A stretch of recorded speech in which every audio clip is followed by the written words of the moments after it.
Hello champions, आज हम discuss करेंगे most important questions of our second chapter that is contemporary centres of power. Class 12th political science में हमारा second chapter है, right. Although chapter ज्यादा lengthy नहीं है बट स्टिल कुछ क्वेश्चंस हैं जो रिपीटेडली बोर्ड में ना बार-बार पूछे गए हैं, right. So will discuss three most important questions from this chapter with the help of quick short notes, right. Okay, so chapter name contemporary centres of power. First question जो आता है that is European Union can poses challenge to USA. आज के contemporary world में, आज के time में European Union which is a group of European countries, आपको पता होगा when EU was made in year 1992, right. So European union challenge poses कर सकती है किसको? यूएसए को इन अ यूनिपोलर वर्ल्ड। मींस आज के टाइम पे सिर्फ एक ही सुपर पावर है, वो है यूएसए, राइट। सो यूएसए को अगर कोई चैलेंज पोजेस कर सकता है इट इज ईयू, राइट। और दूसरे तरीके से सेम ही क्वेश्चन पूछता है that is euro, that is currency of European union is a threat to dollar, US dollar. कि यूएसए की जो करेंसी है डॉलर, उसको अगर कोई करेंसी थ्रेट कर सकती है या चैलेंज कर सकती है that is euro, right. So इसके आंसर में मोस्टली दोनों क्वेश्चंस में हमें सेम आंसर लिखना होता है, राइट। बट कुछ पॉइंट्स थोड़े से सेपरेट हो जाते हैं, right. So let's talk about the answer. अगर हम देखें देन इन्फ्लुएंस, ये पॉसिबल है। आप खुद सोचो, अगर कोई ग्रुप ऑफ कंट्रीज किसी एक सुपर पावर को अगर चैलेंज पोजेस कर सकता है, it's because of its influence. जो यूरोपियन यूनियन है जिसकी करेंसी यूरो है, it can influence the world, it can influence other powers like USA. And जो इन्फ्लुएंस करने के एरियाज होंगे इन एस्पेक्ट्स और we can say in fields, जिन जगहों पर उनको इन्फ्लुएंस कर सकती है, those are the three headings: economic influence, political and diplomatic influence and military influence, right? Influence by the military power, right? So तीनों के अंदर क्या हेडिंग्स हमें मेंशन करने हम डिस्कस करेंगे, right? If we talk about economic influence of European Union, then second biggest economy after USA, European Union की जो इकोनॉमी है GDP wise, it is second biggest economy after USA, first point. Second, own currency, European union has its own currency that is euro. It means उसे US dollar पे dependent रहने की जरूरत नहीं है, वो अपनी खुद की करेंसी में ही ट्रेड करते हैं और सारे फंक्शंस परफॉर्म करते हैं, right. Third point, highest share in world trade. अगर हम एक साल में वर्ल्ड ट्रेड को देखें तो सबसे ज्यादा जो वर्ल्ड ट्रेड होता है that is done by European Union. ये तीन इकोनॉमिक एस्पेक्ट हैं, right. These are the three economic aspects और we can say three criterias economically जो यूएस को चैलेंज पोजेस कर सकते हैं, राइट। अगर ये आता है euro can poses threat to dollar, then हमारा ज्यादा फोकस इकोनॉमिक एस्पेक्ट पे रहेगा, बिकॉज यूरो एंड डॉलर दोनों करेंसीज हैं, राइट। और करेंसी बात करती है इकोनॉमिक एस्पेक्ट की ज्यादा, right. So yes, second biggest economy after USA, own currency and highest share in the world trade. These are the economic aspect. Now moving on to the political and diplomatic aspect की politically वो कैसे influence करता है USA को या बाकी सभी countries को भी, दैट इज कंट्री, जो कंट्री है France which comes under Europe और यूरोपियन यूनियन का पार्ट है। Country France part of UNSC permanent member. France जो है वो यूनाइटेड नेशन सिक्योरिटी काउंसिल में परमानेंट मेंबर है। We all know that UNSC के 5 परमानेंट मेंबर है और जो 5 परमानेंट मेंबर होते हैं दे हैव वीटो पावर। उनके पास कौन सी पावर होती है? Veto power, very special power which is a negative power, कि वो किसी भी डिसीजन को रिजेक्ट कर सकते हैं, right. So that is country France which is part of European union is also a part of UNSC permanent member council, right. So उनका उसका इन्फ्लुएंस बहुत ज्यादा है, right. Second point, good diplomatic relations. जो European union है उसने बाकी countries के साथ बहुत अच्छे डिप्लोमेटिक रिलेशंस एस्टेब्लिश किए हुए हैं, right. So they have established very good diplomatic relations, जिससे उनका इन्फ्लुएंस और ज्यादा बढ़ जाता है, right. Moving on to the third point that is many countries of European Union are part of UNSC non permanent member. बहुत सारी ऐसी कंट्रीज हैं यूरोपियन यूनियन की जो यूएनएससी में जो नॉन परमानेंट मेंबर्स होते हैं 10, उनका भी काफी बार पार्ट बनती है, इलेक्ट होती है basically, right. So these are the three political and diplomatic aspects in which European Union influence, right. Now moving on to the military aspect, that is how by their military or the military force they can influence, that is second strongest military. European Union की जो military है it is second strongest military after USA. Then have nuclear arsenal. European countries है जो some of the countries like France, Britain, they have nuclear arsenal, means they have nuclear weapons, उनके पास काफी ज्यादा nuclear weapons है, right? Then important source of space and communication technology. If we talk about space technology and communication, so countries of European Union are highly advanced in these things. इस चीज में वो country बहुत ज्यादा advanced है, right? So these are the points. ये सब separate heading है। अब क्वेश्चन 6 मार्क्स का है या 4 मार्क्स का है, we have the headings to explain, right? That is economic aspect में these 3, पॉलिटिकल में these 3, and then in military these 3 headings which shows that yes, European Union can poses challenge to United States of America, क्योंकि आज के time पे कैसा world है, it's a unipolar world. Unipolar world means सिर्फ एक ही super power है, वो क्या है, यूएसए। सो उसको टैकल करने के लिए काफी कंट्रीज ने ग्रुपिंग फॉर्म की है सो दैट वो डिक्टेट ना करे या फिर फोर्सफुली किसी चीज को ना कराए वर्ल्ड में, right? So these are the points, quickly note them down, then we will move on to the next question. Quickly note them down, right? Okay, so now second important question from chapter contemporary centres of powers is 3 pillars of ASEAN. ASEAN which stands for association of south east Asian nation. जो हमारे south east Asia में countries है उन्होंने अपना एक group बनाया था, that is ASEAN, Association of south east Asian Nations, which was made in year 1967, right? So इसके ऊपर भी रिपीटेडली क्वेश्चन आया।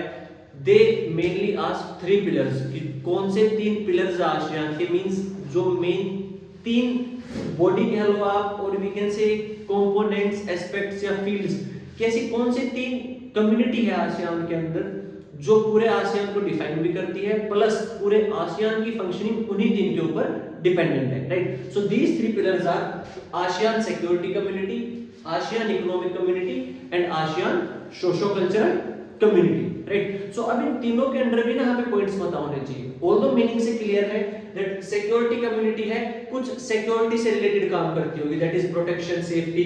इकोनॉमिक कम्युनिटी है, इकोनॉमी बूस्ट से रिलेटेड कुछ काम करती होगी, to boost countries economy. Socio cultural related to the society and cultural promotion, right?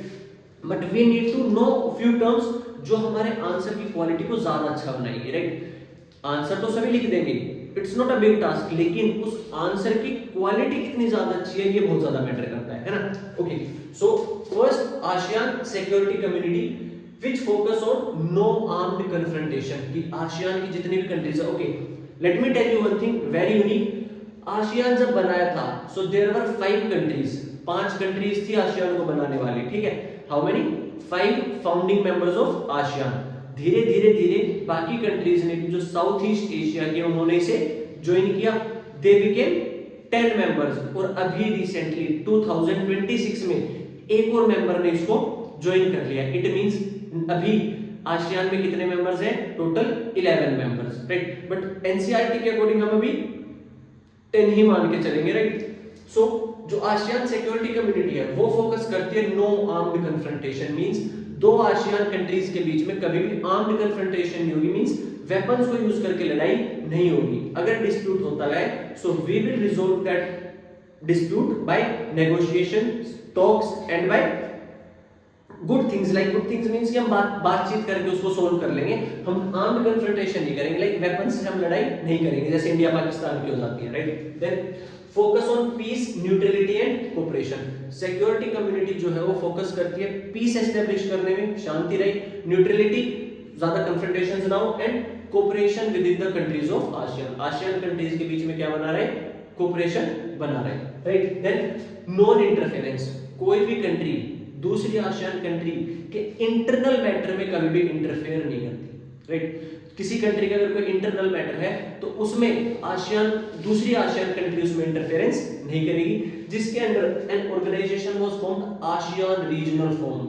Piece और स्टेबिलिटी बनाए रखने के लिए ही एक और कमेटी बनाई गई थी, that is ASEAN regional forum under ASEAN security community. So ये सिक्योरिटी वाले ये पॉइंट हो जाएंगे हमारे, right? Now we move on to the next, economic community, ASEAN economic community. First, create common market. Economic community का main task था to create common market, कि सभी कंट्रीज को मिला के एक हम कॉमन मार्केट बनाए ताकि सभी कंट्रीज आपस में एक दूसरे के साथ ट्रेड कर पाए, right. So to create common market. Then economic development, main focus was economy, कि जो आसियान कंट्रीज की इकोनॉमी है उनकी इकोनॉमी को कैसे डेवलप किया जाए, ट्रेड को कैसे बूस्ट किया जाए और इकोनॉमी को कैसे डेवलप किया जाए, right. Then FTA stands for free trade area. Free trade area means when two countries are trading और वो एक दूसरे के ऊपर जीरो या फिर ना के बराबर टैक्स लगा रही है, राइट। सो जो आसियान कंट्रीज हैं वो फॉलो करती हैं free trade area, that is free trade area agreement में भी that when they do trade उनको टैक्स देने की जरूरत नहीं है, राइट। एक दूसरे की कंट्री में वो ट्रेड कर सकते हैं। Then investment and services, they focus on doing investment in the ASEAN countries, कि आसियान कंट्रीज में हम कैसे इन्वेस्टमेंट करें इंफ्रास्ट्रक्चर में, मार्केट में, so that these countries can grow and then providing better services to the people. So this is the function of ASEAN economic community which is the second pillar. अब आता है हमारा third pillar, that is socio cultural community. Socio means society, cultural we all know, right, and community.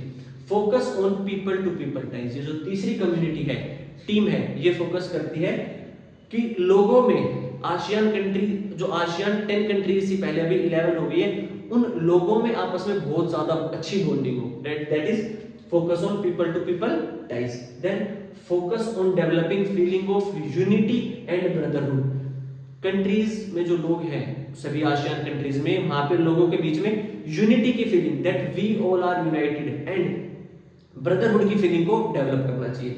Then cultural exchange, cultural exchange जैसे हमारे यहाँ पे होता है ना रिपब्लिक डे फंक्शंस पे, इंडिपेंडेंस डे पे, और वैसे भी एबीएस भी, एक भारत श्रेष्ठ भारत चलता रहता है स्टेट्स में कल्चरल एक्सचेंज के लिए, कि एक स्टेट का कल्चर दूसरी जगह दिखाया जा रहा है, दूसरे का कहीं और दिखाया जा रहा है। So same thing ASEAN countries करती हैं, दे प्रोमोट कल्चरल एक्सचेंज। एक कंट्री के कल्चर के बारे में दूसरी कंट्री के अगर लोग जानेंगे, so they will stay connected, right? So that is cultural exchange. So these are the three most important, not ASEAN is an important topic, और ASEAN में भी जो most important topic है that is 3 pillars of ASEAN। तीनों pillars का नाम और उनका फंक्शन क्या होता है you should know, right? Recently इसके ऊपर क्वेश्चन आने के चांसेस थोड़े से ज्यादा है, क्योंकि जो आसियान कंट्रीज है वो that is Thailand and Cambodia, उनमें रिसेंटली अभी कॉन्फ्लिक्ट चल रहा था काफी टाइम से, ठीक है, थाईलैंड और कंबोडिया में कॉन्फ्लिक्ट चल रहा था। सो अब थोड़े से ज्यादा चांसेस बन जाते हैं दैट सीबीएसई में ask you question on the topic that is ASEAN, it's 3 pillars and one more thing. अगर वो 3 पिलर ना बोल के आपसे आसियान के फंक्शंस भी पूछता है that what are the main functions, या आसियान का क्या मेन काम है, then also you can write all these things, right. ये पॉइंट नोट कर लेना दैट फंक्शंस, अगर वो फंक्शंस भी पूछता है तो यही आसियान के फंक्शंस होंगे। जस्ट आपको ये हेडिंग्स मेंशन कर देंगे, ये जो है ना, आप ये पिलर कमिटीज का नाम, कम्युनिटीज का नाम मत मेंशन करना, जस्ट मेंशन दीस हेडिंग्स, यही आसियान का काम है। और अगर पिलर्स पूछता है तो कम्युनिटी का नाम लिख के we need to mention, right. So ASEAN वाला टॉपिक हमारे यहाँ पे कंप्लीट होता है। Take a note of it. Now will discuss the third most important and last question of this chapter. So जो हमारा थर्ड इंपोर्टेंट क्वेश्चन है that is reasons behind rise of economy of China. China ने ऐसे क्या steps लिए that China grew so rapidly, China की जो economy है वो इतनी रैपिडली ग्रो कर गई, right. So these are the points, these were the major steps you should know. जो चाइना है वो इंडिया के बाद रिपब्लिक हुआ था, India became independent in 1947 whereas China became independent and republic in 1949, India से 2 साल बाद, right. But still China managed to grow so rapidly।